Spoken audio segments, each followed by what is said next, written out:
Have you ever thought that would be any correlation to dairy and anxiety?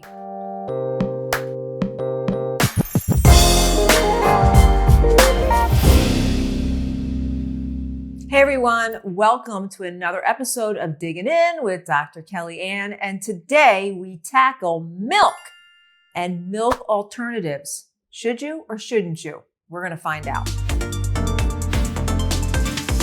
Okay, one of the issues with milk is this whole idea of being able to digest milk, the milk sugars. The milk sugar is called lactose. You've heard of lactose intolerance. Well, lactose is digested by an enzyme called lactase.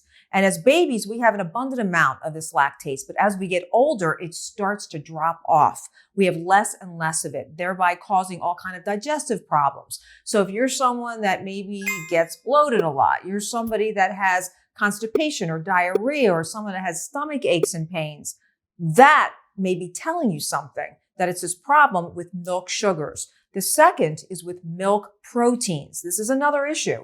So casein is one of the milk proteins, and that's a protein that a lot of people have an issue with.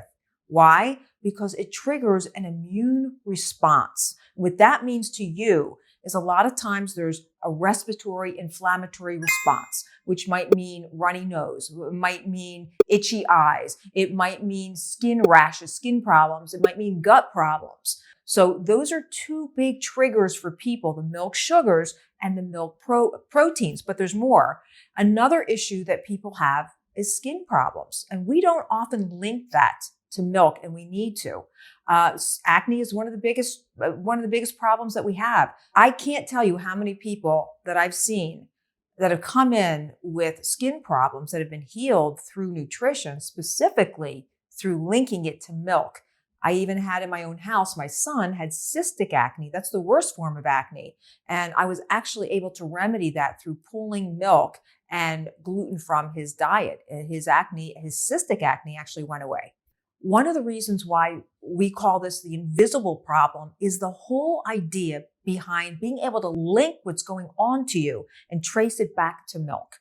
So that's really what I'm trying to do, is open your eyes to possibilities, because 80% of the people that I've seen in practice, they've all had this immune response to milk. So most people can't have milk. Another big problem with dairy is actually how it affects your gut. And I'm all into gut, because in order to be super bright, shiny, and healthy, you've got to have your gut in order. And this is what happens when you have milk. There's different types of ways that we break down protein, and we talked about casein. We talked about that as being the protein in milk. Well, most of the cows that are produced in the United States produce what they call A1 milk. And this A1 milk contains both A1 and A2 beta casein. Now, other countries, they use a more traditional cow, and they produce something called A2 milk. And in A2 milk, it's only A2 milk. So, US, they have A1, A2 milk, and in other countries, they have A2 milk only. There was a study done of 45 individuals who had gut disturbances when they drank milk, and what they would consider as lactose intolerance. So when these 45 adults consumed this A1 milk, we showed beyond a reasonable doubt that they had inflammatory markers and digestive problems from the A1 milk. However, when they had the A2 milk, no problems. Because so many people are saying goodbye to milk, a lot of manufacturers are coming out with a lot of alternatives. Choices like coconut milk, almond milk, soy milk, oat milk. And it's not just milks anymore. There's cheeses and there's yogurts and there's ice creams. A whole array of choices now that are all dairy-free. My all-time favorite is coconut milk. And a way to get it super healthy is actually to get it in the cans. So canned coconut milk is really creamy, doesn't have any of the additives or any of the things that you normally would have to worry about when you're going to the store to buy it. Canned coconut milk has lots of calories, more than 400 per cup, and it's low in protein, but it's also low in carbs. And it packs a big nutritional punch because it's loaded with healthy fats. And also there's creamed coconut, and it's a little bit more of the meat of the coconut is in the creamed coconut. It's absolutely delicious. It's super creamy. One of the things I love about it is it contains something called lauric acid. It's the same thing that you find actually in breast milk. It's really good for immunity. But what I love about it, it's the ultimate wrinkle blaster. So coconut milk is always a win with me. I'm also totally on board with almond, cashew, and macadamia nut. They're great, but you just have to be really careful and read the labels on these. These alternative milks have 30 to 130 calories per cup, depending on which type of nuts they contain and whether they're sweetened or not. They're low in protein at about 4 grams per cup, but I like them because they contain a good dose of healthy fats. But you just have to be really careful and read the labels on these because a lot of these brands contain a lot of sugar, a lot of additives, and the main culprit is something called carrageenan. And this guy has been linked to even cancer. So you don't want any milk with that in there. So stay away from that. Otherwise, they're all great options.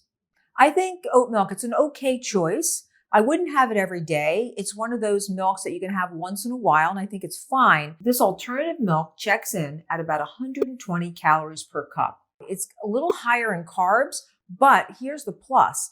The fiber in there is called beta-glucan, and those beta-glucans are actually really great for lowering cholesterol. So I think even though it's higher in carbs, just once in a while is actually a great option, and I wouldn't think twice about it. A lot of people ask me about whey, and there's been a lot of science actually proving whey to be really beneficial for building muscle. So I had to examine it a little further. You just have to make sure when you're looking at whey, it doesn't have those A1 and A2 proteins, that they've been removed. Like in my products, in my protein, we always make sure that the whey is isolated. So there's no A1, no A2 proteins in there at all. Okay, so now I'm going to meet with Sam. I'm so excited to meet her. And we're going to see what her story is and if there's any correlation at all to dairy. Hi, Sam. Hi, Dr. Kellyann. I'm so glad to be spending some time talking with you because I know we talked a little bit about your diet and your lifestyle and how you're feeling. And I just want to hear, tell me, when you wake up in the morning, okay, what are 2 things? How do you feel and what are you thinking about when you wake up? It's a great question. I feel tired more oftentimes than not. And what am I thinking about? I'm usually thinking about whatever I was thinking about before I went to bed, which is usually work and stress and fun and family and all those things. But when I wake up in the morning, I really have to be better about centering myself and meditating before I just jump right into the whole grind. I'm not very good at that right now. What I always say is you have to CEO your thoughts. You have to kind of manage your thoughts because a lot of people that I see, they wake up feeling a lot of anxiety. Yeah. And you said that you wake up a lot with the thoughts that you carried from the day before. And so that's one of the tools that you use. And there's other tools to address how you feel emotionally, how you feel mentally. And one of the ways that we can do that, we find, is through foods. People, they want solutions to their problems, but they don't want to have to live in a cave. They don't want to have to shut down all the things that they love and enjoy. So really my role is to try to help you get to the place where we figure out the triggers and you modify those triggers. You modify any trigger and you can still live a full life. You can still go out to dinner. You can still enjoy things. You can still enjoy your life and your lifestyle. And one of the things that we've been talking about is this whole idea of dairy. Have you ever thought that there would be any correlation to dairy and anxiety? No, and it's funny you say that because kind of like we were talking about a little bit before, it's commonly linked to things like skin issues and inflammation. I know for sure. I'm into all that kind of stuff of learning about it. But despite the fact that I do learn about that, it doesn't stop me from having wine and cheese and milk in my coffee every day, even though I'm aware, right? So I definitely never would have thought to link dairy specifically to anxiety or any kind of emotional inflammation at all. And it's funny how that works. And what made me start really thinking about the link, and by the way, milk is the great masquerader. It's like the invisible culprit. because it's a matter of how do I say that my bloating is caused by dairy, my skin issue is caused by dairy, my fatigue, and you mentioned fatigue. Fatigue's a big one. Is fatigue related to dairy? Ear infections, skin problems, rashes, psoriasis, eczema, gut problems. All of these things can be linked to dairy. And so what I want to say to you is that the most wonderful thing that you could do right now for your body, because you're clearly beautiful. You've got these bright white eyes. You've got great energy about you. Carrots. Okay, I'll take it. So let's talk a little bit about, so I want to kind of wind this into, we're talking about dairy, and I want to say that there are dairy alternatives that I want to introduce you to that may really turn things around for you. There could be an immune cascade going on from inflammation from that everyday hit of dairy. And so would you be open to trying some of the milk alternatives? Yeah. Okay. Definitely. So here, let me just run through. So they all have different flavors. They all have different benefits. I love coconut milk the best because it's got something in there called lauric acid, and the lauric acid is great for your skin. And also it's a great conversion from milk. So that you can trade them equally. So one of the things that I would recommend to you is that you put a little coconut milk in your coffee. It's absolutely wonderful. You'll love it. Okay. And then there's other nut milks too that have a great taste. So I would love to have you back in 30 days after doing that. And I would love to see if, number one, your fatigue starts feeling differently. Just so you have a kind of a mind's eye view, there is actually science, and it was actually WebMD and some other sources have this, that there is definitely a link to higher fat foods like dairy to this idea of some anxiety. Wow. So there is actually some evidence tracking what I'm saying. And so what I invite you to do moving forward is for 30 days, I want you just to make that swap.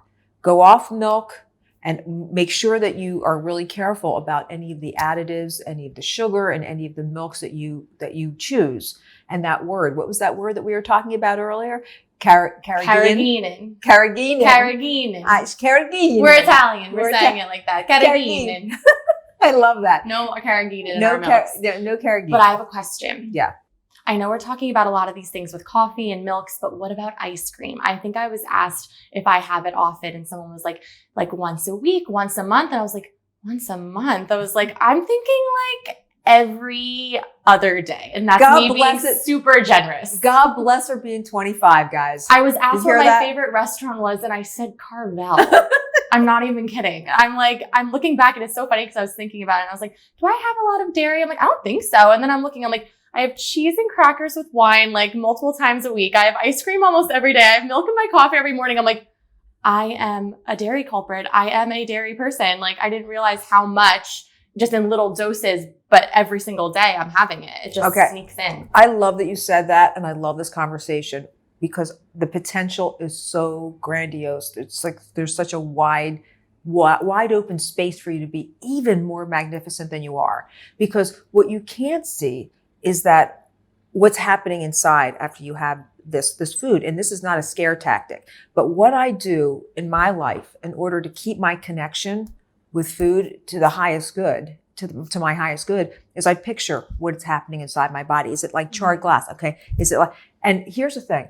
I want you to know your body can withstand just about anything, just not every day. Right. So that's why I tell people, I'm not saying never. And this is important delineation. I'm saying not right now. So what I'd like you to do is 30 days, forget the ice cream. You can have alternatives. There are alternatives. Okay. You won't. Okay. So when you start having these alternative milks, you will not believe how good they are. You just won't believe how good they are. You won't even miss the other stuff, and you'll start noticing improvements. And you just have to get through, momentum breeds momentum. So you just have to get through that initial push of getting through it and really developing this new taste. And it's not difficult to do. So let's do this for 30 days, and then we'll come back and chat. And I want to know, how's your anxiety? I want to know how's your energy level and just how you're feeling overall. Amazing. Thank you so much. Okay, we're going to do a little blind taste test. And I'm not just putting you in the hot seat. It's you and me, girl. We're both doing this test and we're going to see if we can tell a difference. Let's do it. Okay. Okay, Sam, we're going to try 3 different types of milk alternatives and we're going to do it blindly. Okay, we're going to have a lot of fun doing that. But I want you to know that outside of these 3 flavors that we're going to try today, there are so many more. There's macadamia nut, there's cashew nut, there's all kind of milk blends. You can get like a coconut cream and an almond blend, and it goes on and on and on. All right, so I have no idea what these are. The producers are being very sneaky. So we're not going to know what these are till the end, but let's give it a try. Let's do it. All right. All right, so the first one we're going to try is this one. So you grab yours. We have to do a toast before each one. Cheers. And let's see if we can tell.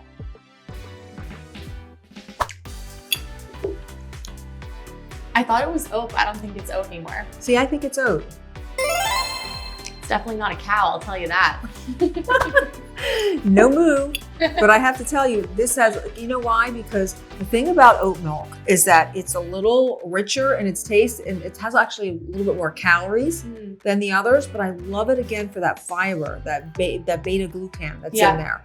And that lowers your cholesterol, can help lower your cholesterol. So that's why I approve it. But you can see it's got like a rich taste. I like this. And I don't know if I'm talking about the right milk, but I'm just saying if it is oat milk, that's why I like it. It does have a rich taste, and the smell kind of tastes oaty to me. Doesn't it to you, like oat milk? Yeah, it does. Like oatmeal, it almost smells like. It smells like an oatmeal. It's actually very enjoyable, don't you think? Yeah. Mm-hmm. Number 2. Now these are going to be really hard to delineate. So let's do our toast. Number 2. Oh, I know what this one is. Yeah. That's the thing about coconut. I love coconut, and it's so great in things like coffee and ice cream, and the way we were talking about earlier, making ice cream with it. But the thing about coconut is it takes on the flavor of whatever you're trying to mix it with. Right. So it's not a discrete fat or milk alternative. It's got a really bold flavor, but I love it. Yeah, it's a the great taste flavor. is good. Yeah, it's a good flavor. Sweet. All right. Okay, ready? Toast number 3. Cheers. Cheers. Just like tasting fine wine. Really is. I feel a note of almonds. Well, let's see. I've got to mix it around a bit. The legs on this milk. It seems like someone's been to the bar more often than not. You're giving us a lot of tells. I'm really showing my wine and cheese. This is definitely almond. Very simple. It's a very simple taste, and you can see how you can add this into so many things. You could see how this could be like a 1-to-1 conversion to milk as well. Yeah. You can make things and easily replace it. Out of all of these 3, what would you choose for like a smoothie? For a smoothie, okay, for taste, probably almond, but for health, coconut for me. Because in almond, in every fat, and this is a healthy fat, you have omega-3s and omega-6s, okay? And you want that combination to be pretty equal. And the only thing I don't like about almond as much as coconut is it has more of the inflammatory omegas in there. Wow. So the reason why I like coconut is it has less of the inflammatory. Now I wouldn't worry, I wouldn't worry critically about it, but again, it's what you do every day that matters. So maybe the solution is stagger them. Yeah. Stagger your milk, yes. So Dr. Kellyann, I have a question. Every time I go to the coffee shop, one of the first milks that's offered that's an alternative milk is soy milk. What are your thoughts on that? Well, it's being offered because it's not expensive, because it's so highly produced, because most of the time it's genetically modified. So they can make a whole lot of it, which is my first problem with soy. Soy is, I'm all about whatever personal play, whatever works best for you, whatever milk alternative works best with you, I'm willing to go with. But I can't go with soy because it's a hormone disruptor, number 1. It messes with your hormones, and we get enough of this in our diets already. There's soy in so many things that we eat that I don't want you to put even more soy in your diet. And what I mean by hormone disruptor is that a lot of people have autoimmune thyroid issues, and they're linking that to soy. Wow. That, in addition to the fact that a lot of the soy that's produced in this country is genetically modified. So for those 2 reasons, I'd say no to soy. Got it. Okay, so outside of even the milk, and I know that you were saying you have milk in your coffee every day, you have ice cream all the time. These are just some really great options. I mean, this one is made, this is actually a yogurt, and this is made with oat milk. And then there's yogurts made with cashew. There's yogurts made with, this is another cashew. I love these brands. I love this type. And this one's made with just coconut. So there's all kind of options. Now here's what I want you to watch for. So I picked up a sour cream, and when I picked up the sour cream that was a milk alternative, there's so many additives to this, and including that guy we don't like. What's the name? Carrageenan. Carrageenan. So it's got the carrageenan in it. So you have to I spy these products. So what I always say, your way around this is find brands that you know, love, and trust. Find brands you know, love, and trust, because that's really what makes a difference. And even cheeses, there's all kind of alternative cheeses. Wow. And some of them made with cashew I really like. They're very good. And the thing that's great about these is that I know you like to have a little ice cream at night. Well, these are great because you can spice these up anyway. You can put berries on them. You can put, there's even alternative whipped creams that are actually really good now. So there's all kind of ways, even messing with cinnamon and all kind of ways that you can dress these up. Put a little maple syrup in it. Put a little honey in it. So just have fun and play with this and see where it takes you. Cool, I can't wait. Yep. Okay, Sam. So you dig it? I dig it. Okay, so Sam digs alternative milk. So how do I feel? Well, I'm a big believer in nutritional personal play. So I think you should find one of these milks that you enjoy and go for it. But I want you to be a label reader when it comes to alternative milks. You have to watch out for all that sugar. You have to watch out for those additives and that word, carrageenan. You've got to watch for that and the links of health issues that can create. So the only red flag that I'm going to throw out there is with soy milk. You have to be careful because that's a hormone disruptor, no doubt about it. There's been a lot of issues linked to soy. So I'm saying no to soy, but all the rest, I say I dig it. Sam, thank you so much. It's been so much fun, and I can't wait to see where this journey takes you. Thank you so much for having me. A lot of fun. Thanks. Okay, guys, that's another episode of Digging In with Dr. Kellyann, and we'll see you next time.